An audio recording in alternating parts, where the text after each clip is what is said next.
good stress, bad stress, and 10 tips for changing bad stress to good. All on this episode of Unpacking Possibility, so stay tuned. Hi everyone, welcome to another episode of Unpacking Possibility. I'm your host, Traci Stein, as always. So happy to be here with you. Today we're going to talk about stress, but we're going to talk about it in a way that might be a little bit different than you're used to thinking about it.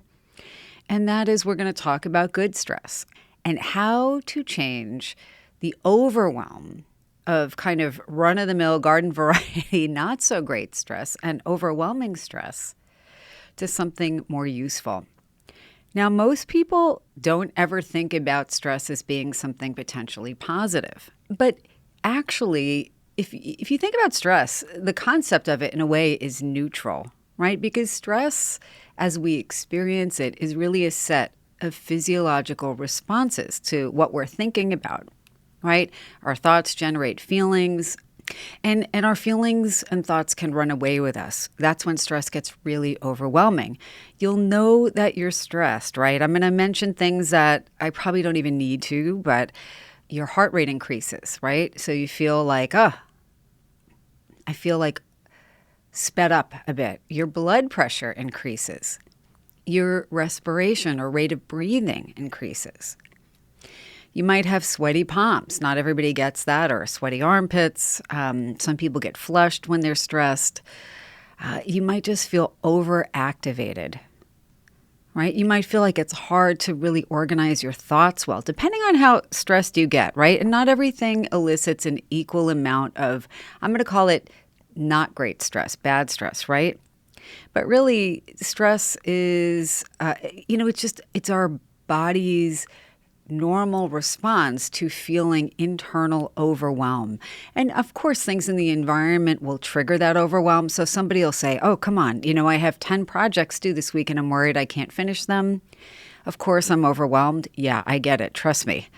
But you may be surprised to learn not only that there's more we can do to decrease anxiety, decrease worry, and feel less overwhelmed and more kind of excited or motivated and relatively in control of our stress feelings than maybe you normally think we can. And you might be pleasantly surprised to learn that some stress is often better than no stress at all. Now, I know that sounds weird. What you're going to see me do if you're watching the video, or you'll maybe hear it if you are just listening, but I'm lighting a candle. And that's going to come down to, it's just kind of an example of something symbolic and multisensory that tends to help me remember to calm down. At this point, I've conditioned myself. It's probably something pretty natural for me that when I smell that match lit and I see the candle flame flicker and I'm waving my Palo Santo around, love that resinous wood smell. It's just very sacred, and it reminds me to be calm. But even if I wasn't thinking about, I would like to be calmer now, those things become cues, and we'll talk about that more in a bit in one of our 10 tips, or maybe 11, who knows. But there are ways we can condition ourselves to move the needle from overwhelm to excitement, or overwhelm to good stress. So let's talk a little bit about that. The term for good stress in the literature, the scientific literature, is eustress. Think of like euphemism when we say something and we make it kind of a better sounding version or look on the bright side or whatever. Or we minimize the negative about something. It's called a euphemism. Well, that EU for eustress, same thing. We're now having stress that actually has some benefit. And I want you to think about everyday examples of when a little stress is good for you. Now, if you have no stress at all or overwhelming stress about something you have to do, I don't know if it's prepare for a talk that you have to give or a project that's due at work, or, maybe you have people coming over, family coming over, or whatever, people from work, I don't know. But you have some sort of thing that has to happen in a certain way, at a certain level, in a certain amount of time or by a certain date and time. It's a deadline. Deadlines are kind of a not great sounding word, right? Because it can just evoke stress just hearing the word. But you've got to get something done. And maybe it's something you have mixed feelings about or you have always been stressed about. If you're a student and, or you're a professional and you need to get licensed or certified in something and you have to take an exam. For some people, there's a medium amount of stress, and by the time they get there and start doing the work, the stress goes down and they know that, so it's manageable. But for other people, the stress can feel so overwhelming that this is the bad part of stress, where they will freeze or they will flee, like run away from it, totally avoid it. So you're either not doing something or you're doing a million things to distract yourself or put it off till it's like now it's an emergency, or maybe you fight. Why should I have to do this? Maybe you're fighting with yourself. Maybe it's an internal fight, or maybe you're telling somebody you don't want to do something that a part of you might actually want to do, right? That's when it's overwhelming. But just enough stress to be motivating can be good, right? I know I have a deadline, and so I'm going to prepare. I'm going to study for this exam that a part of me at least really wants to take so that I can do this other thing in my career or graduate to the next level in school, or I want to have my family over for a holiday, or largely, I want to train for a race that I'm going to run because it's an important goal, whatever it is. And I'm sure you can think about all kinds of things. Listen, you might be a mechanic and you might have to get somebody's car repaired in a certain amount of time so that you can get paid and because you committed to the job. There are all kinds of, important deadlines that might be, not huge things, but might be really huge things. Maybe you have, maybe you're a high school student and you have to finish your senior paper or project so that you can graduate and go on to the next thing, whatever that is for you. Good stress helps you do it. It gets you activated just enough to do what you need to do, to check off all the boxes we all need to check off along the way to achieving the goal. When we have a feeling of no particular stress, no particular urgency, it's very easy to just put things off. And, you and I know that. Something feels really far in the future, and we're not attending to it now. And sometimes that is actually a good decision, right? If you don't have, if the family gathering you're throwing is 6 months from now, you probably don't need to do much, if anything, right now. Maybe you do. I don't know. But maybe you don't. And you have other things you need to focus on in the now. That's not what I mean. Right? Or if you have an exam coming in 6 months, but it will probably only take you a few weeks to study for it. No, there's no point in, worrying about it now. But if something is coming up and you feel completely neutral about it, or maybe you've just told yourself it's fine, or I'll worry about it then, and then now it's the night before,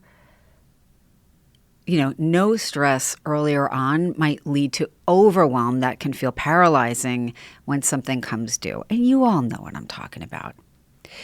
It's just the way it is, right? It's just the way life is. A lot of us probably don't think about this, though. Like, what is the sweet spot for stress, for good stress? Now, in the literature, historically, when people have looked at stress and what is the right amount, it's going to vary person to person and situation to situation. But generally, the ideal amount is kind of plotted on this, what looks like an upside down U. It's a bell curve for those people familiar with what that is. But you can picture a U, the letter U that's upside down, and somewhere in the middle range, right, at the top of that U, is where the good stress sweet spot is. It's not too little so that you don't do anything or take no action when you need to. And it's not at the other end of the U where it's so overwhelming that you're like crying or like you're like, I can't do it, or you sabotage yourself, right? You don't want that. Nobody wants that. So how do you get to the sweet spot and why, right? Because we've talked about how the sweet spot of stress, the good stress, the eustress motivates action. It actually also makes your brain more alert. And you know that feeling. You know what I'm talking about when you feel like you're just amped up enough to pay attention, to get stuff done, to, check those boxes off again on the way to your goal. And you know how good it feels to get things done. Now, I want to just say something that when I say it, you'll think it's obvious, but you may not have thought about it before. A lot of us who grew up in high-stress families or feel like we're just wired to be high-stress people, and oftentimes those two things kind of dovetail. You might feel like I'm a naturally high-stress person, but in your household, everybody might have been amped up. Right? And that's not surprising, but you might not have paid attention to when you feel the stress goes down. When you think about these things that you have to do, and for each one of us, there are different things that tend to create a huge spike in our stress. It's hard in the moment to allow ourselves to look at the whole progression. And we'll talk about that in a minute as one of our tips. But there comes a time in every task, right? Because every task is not just one thing. Even if we think about it, it's always a series of steps, right? If you're going to walk a block, it's a series of a gazillion steps. Same thing if you walk a mile. If you build a house, it's a zillion different steps and projects.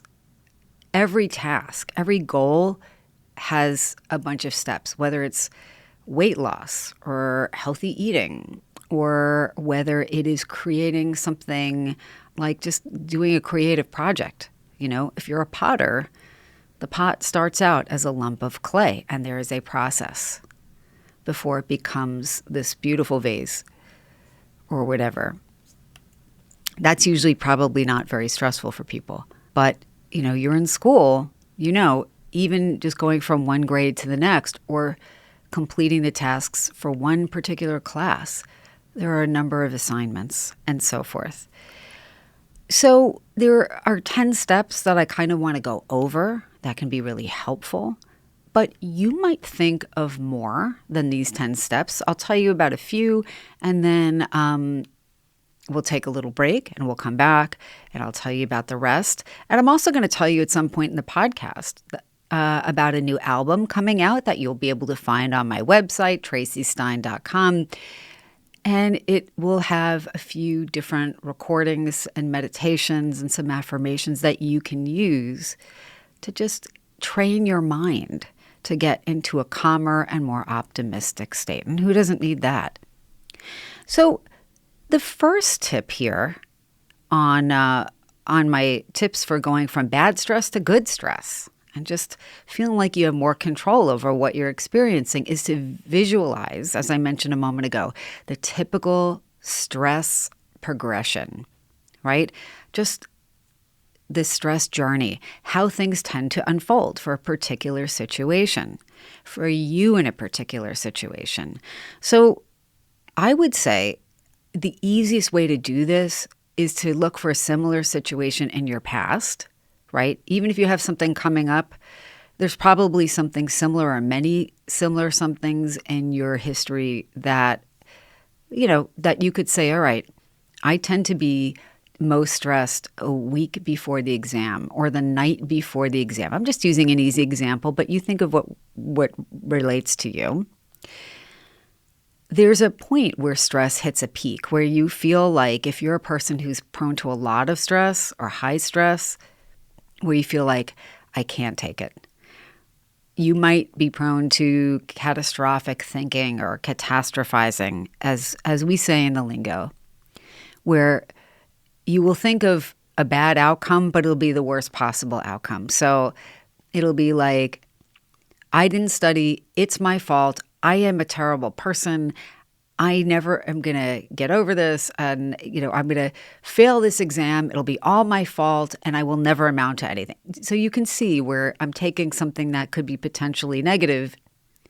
We don't even know if it's 100% likely that it's going to happen, and I'm making it into this huge series of catastrophes. Very rarely, by the way, is that how anything unfolds, but in the moment when we're overwhelmed, our minds are just going to go to DEFCON 1, the absolute worst case scenario. And points for anybody who gets that old movie reference with Matthew Broderick, by the way. But anyway, visualize a point based on your past experiences. Visualize the point when you start to feel better, when the overwhelm starts to shift. And again, I'm just going to use the exam example because most people, regardless of how old you are, most people have gone to school.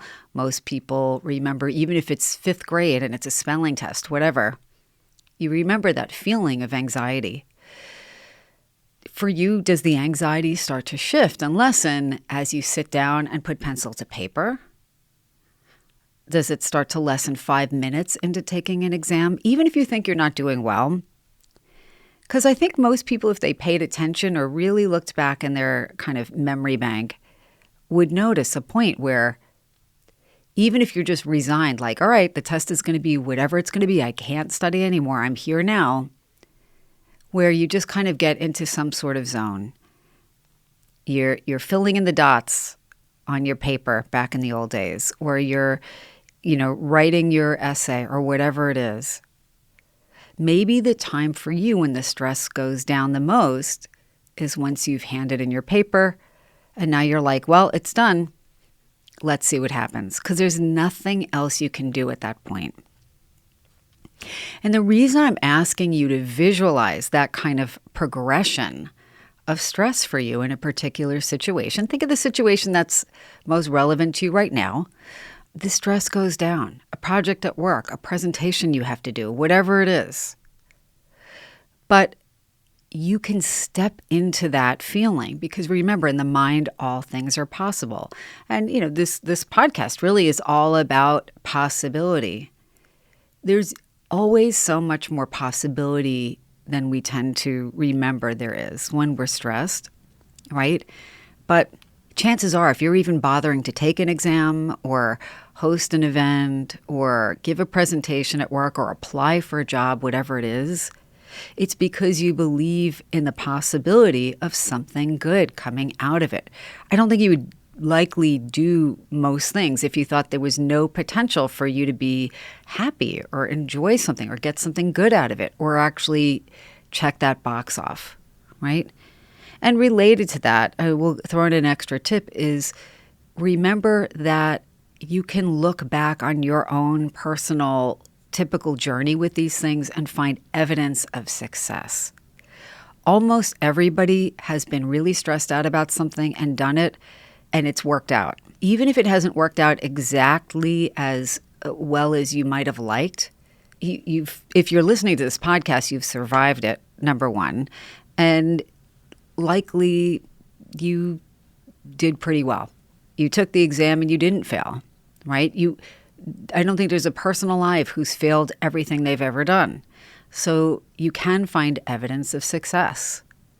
And you can tap into that feeling as well. Not only the stress going down, but the relief and the gratitude and the satisfaction going up. The more you do any of these mental rehearsal techniques, the better they'll work for you, the more effective they'll be, and the more quickly you'll notice a change. All right. So the second thing, or the third thing, depending on how you want to think about it, is, and it's kind of related to the above, right? Imagine a timeline, but this timeline, just a line going in to the right and to the left. On one end, I want you to picture excitement, when you've been excited about something and eager and looking forward to something. And on the other end of the timeline, you pick which end, I want you to think about feeling, that anxiety or that worry, whatever it is about the thing you want to do. And now imagine in the midpoint is just neutrality. And if it's hard for you to imagine neutrality, I want you to let your awareness go to the sensation you feel in the tip of your nose or the lobe of your ear. And the reason I'm saying that is because no one usually thinks about the tip of their nose or the lobe of their ear, because there's most often almost no sensation especially that we're even aware of. And breathe into that. Or just something that is like kind of a completely neutral thing for you. Maybe it's brushing your teeth in the morning.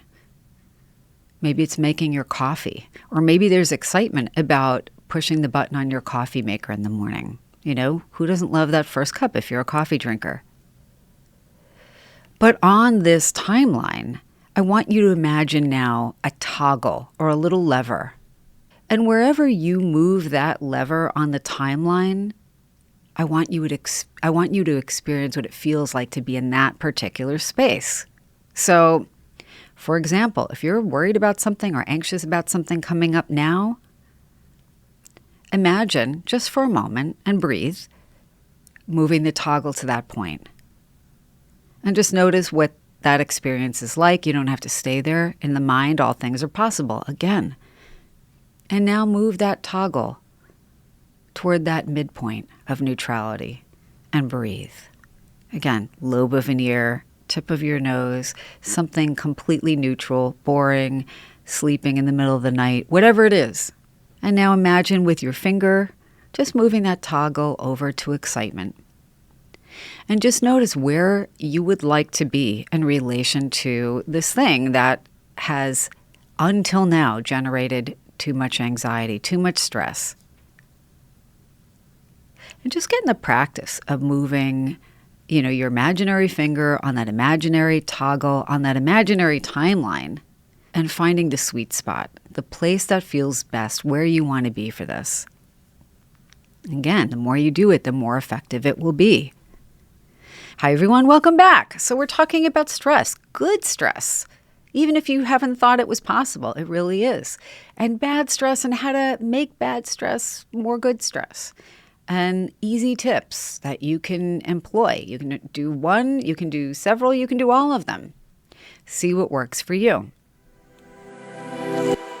So we've already talked about visualizing your stress journey, what it tends to be and when you tend to feel better. We've talked about, reinforcing that feeling of, when it's felt like, yay, I'm relieved or I feel good about something being done. We've talked about the timeline and that toggle moving from overwhelm to neutrality to excitement. And the reason I just wanted to say about the reason for having excitement on that timeline, they're very similar if you think about it. When you're excited about something, your focus is sharper, right? You encode information better, right? You're more alert and aware and engaged. Your heart rate might increase a little bit. You might breathe a little bit faster, but in a good way. You're more present and you're engaged. Activated in a good way, not in a destabilizing way, right? And that's what you want.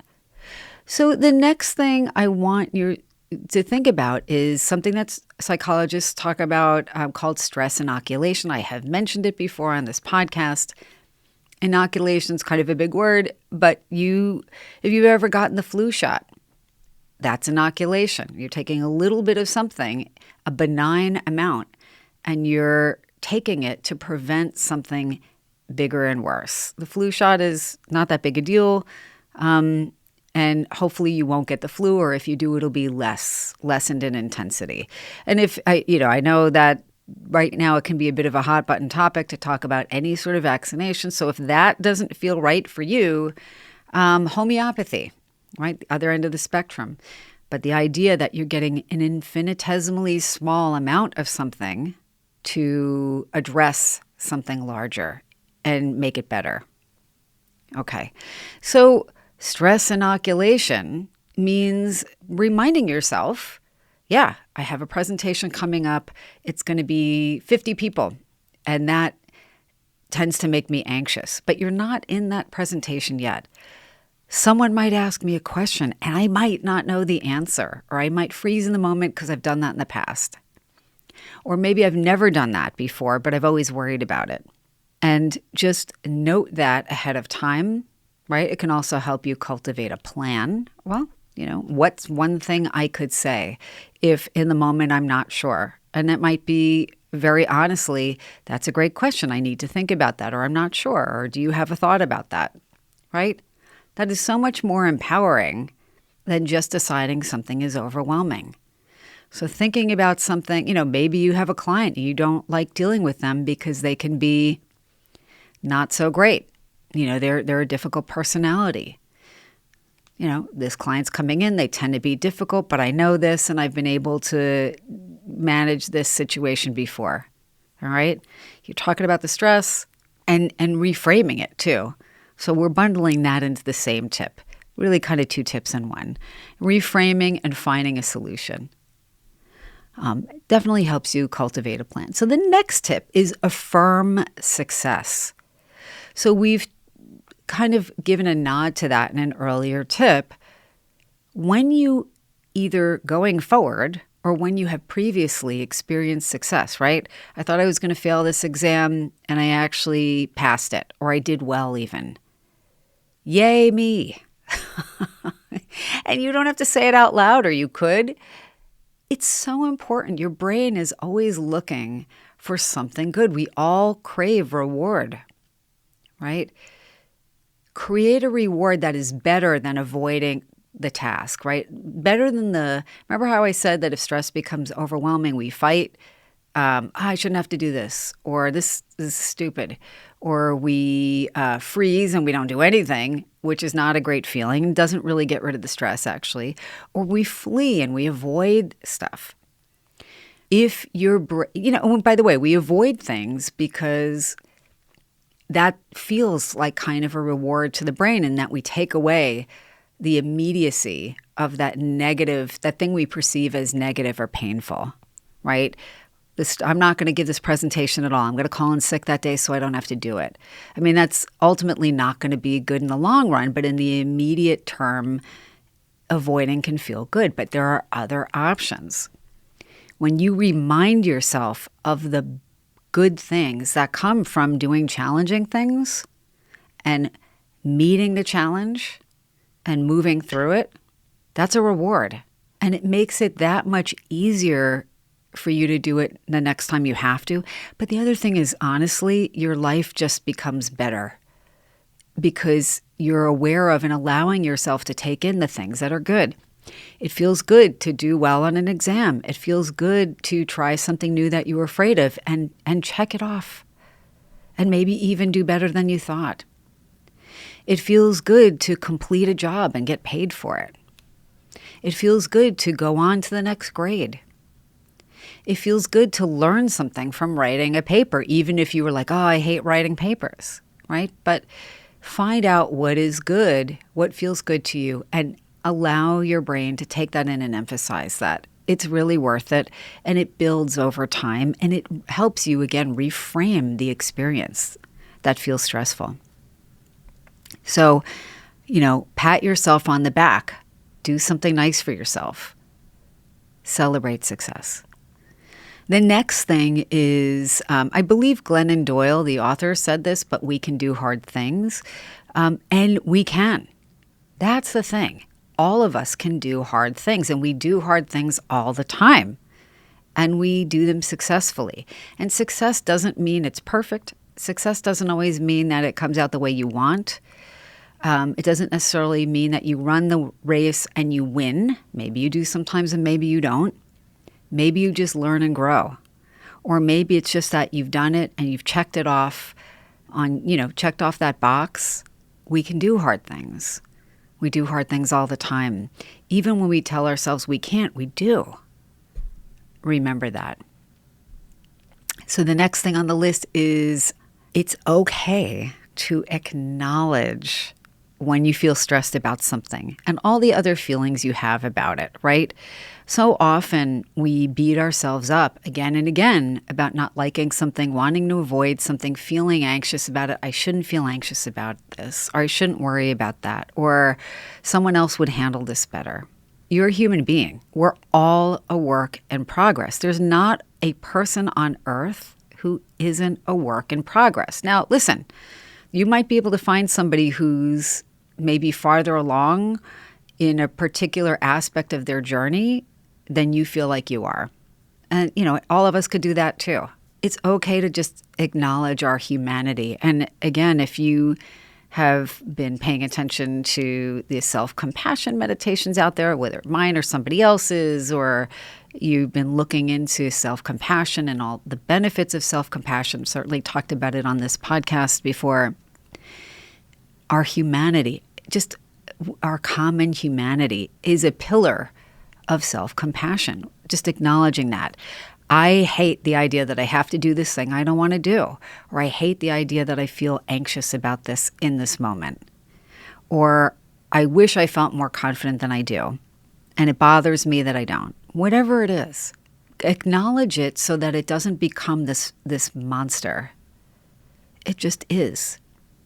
And it's okay. And it's part of the human experience. It's part of your experience. It's your truth of the moment. And breathe.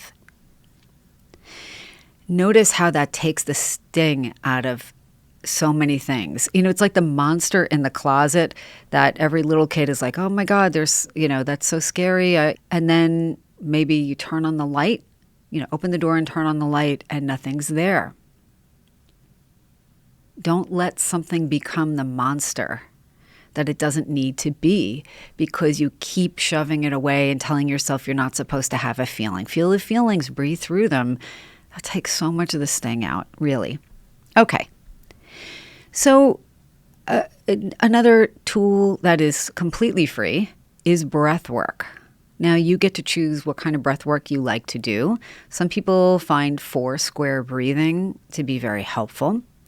And it's simply breathing in to the count of 4, holding your breath to the count of 4, exhaling to the count of 4, holding your breath to the count of 4, or pausing. Yeah, let's use pause instead of holding your breath. You know what I mean. But inhale, pause, exhale, pause. If that doesn't feel that doable, sometimes people have a hard time breathing in time, and that's fine. You can just focus on diaphragmatic breathing, letting your belly expand outward as you inhale, and just follow the natural rhythm of your breath, whatever it is. And then notice your belly relax back as you exhale, and it's often helpful to keep a hand over your lower abdomen as you do this so you can feel. What does it feel like to do that? You've heard about vagal nerve stimulation and vagal nerve tone, the vagus nerve, longest nerve in your body, connecting your gut to your brain.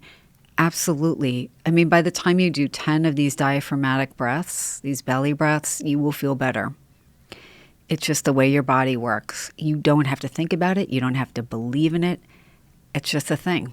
It just is. It just works. It's effective. Give it a try. Okay, next tip, self-care. Honestly, you already know this. I won't belabor this, but if you think about stress management and getting from bad stress to good stress as, all the components as spokes on a wheel, and the wheel is the wheel of your well-being.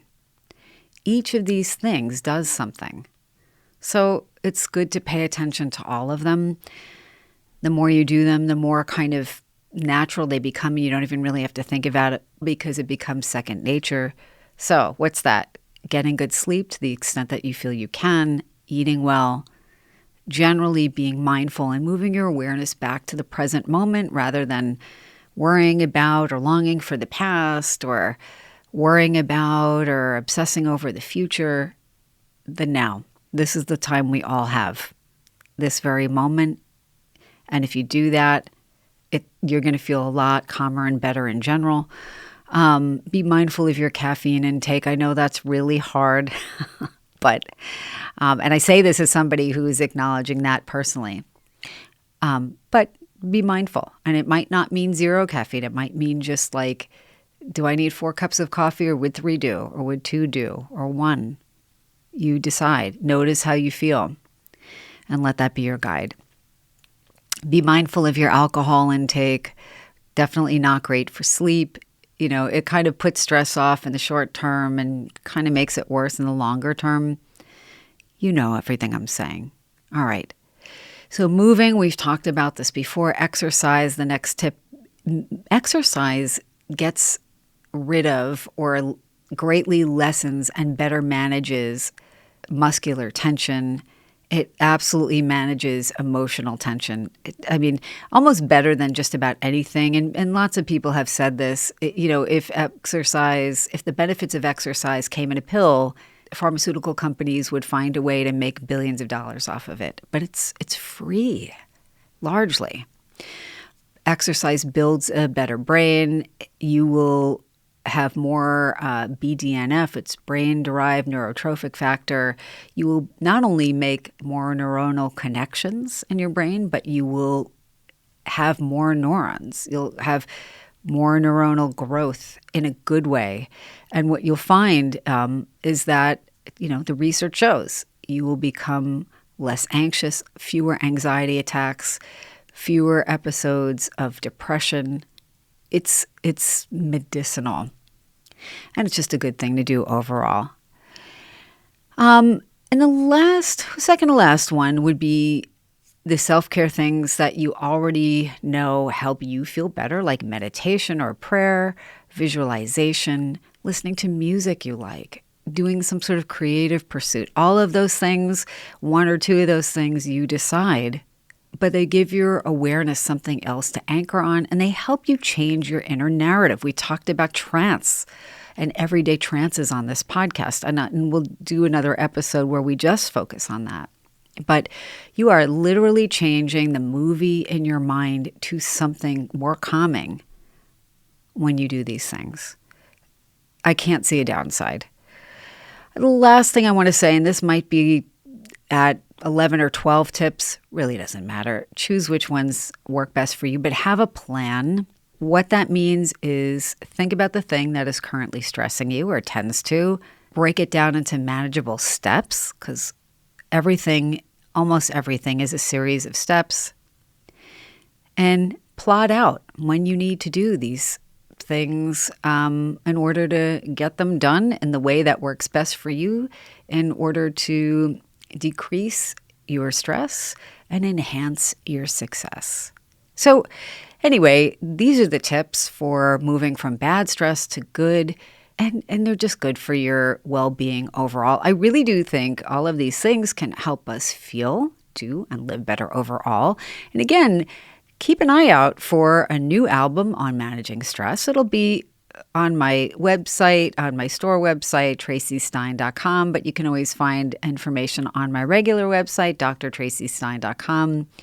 I try and make everything really reasonably priced so that they're accessible, and I hope you at least check it out. But either way, I want to thank you again for spending this time with me. I really do enjoy spending it with you. And as always, until next time, be well.